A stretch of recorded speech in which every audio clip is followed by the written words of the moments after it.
Иван Николаевич Кырым из села Бешалма спешил на работу. В тот морозный день, вспоминает он, был сильный гололед, тротуары абсолютно нечищенные. Так получилось, что он по неосторожности упал, повредив при этом позвоночник, и оказался на больничной койке в травматологическом отделении Камрадской районной больницы. Из-за такой травмы, как признался потерпевший, придется долго лечиться. Рождение нашего Христа, Иисуса, значит, 7 числа решил на работу пойти.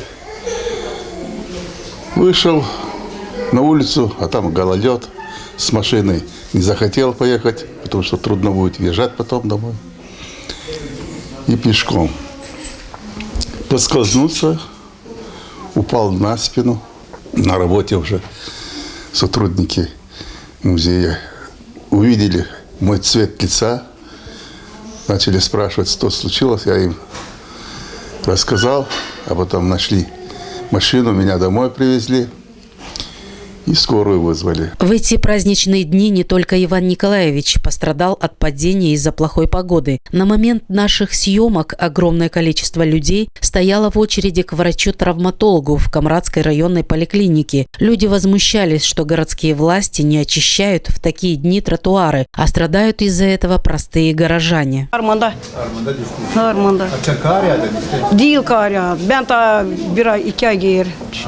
Вышел из дома и упал. Так вот получилось, что да, на то вроде бы держался, вроде бы так хотел себя уверенно держать, но так получилось, что может и обувь такая не прилипла так к дорожке, но и дороги, конечно, не так уж и обслуживаются, как чтобы должно быть хоть засыпать чем-то. Lucru și tema la pоворот m-am închedicat să o lăsat să ne piciorul. Asta a fost la drumul ori la trotuarul? La trotuar.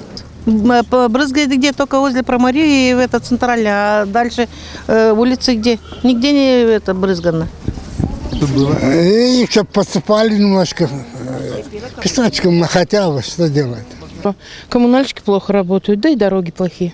Заведующий травматологическим отделением Камрадской районной больницы Иван Станчу сообщил, что во время праздников очень много обращений было от людей, получивших ту или иную серьезную травму. Резко меняется из теплого в холодный, получается скользкая дорога, гололед развивается и растет опасность травматизма и опасность дорожно-транспортных происшествий. За выходные у нас было достаточно большое количество обращений. Было 4 дня выходных. Постоянно за 4 дня круглосуточное отделение работало. Был дежурный доктор. И помощь оказывалась пациентам в условиях стационарного, травматологического отделения, так скажем. И были серьезные травмы. Переломы плеча, перелом предплечья был.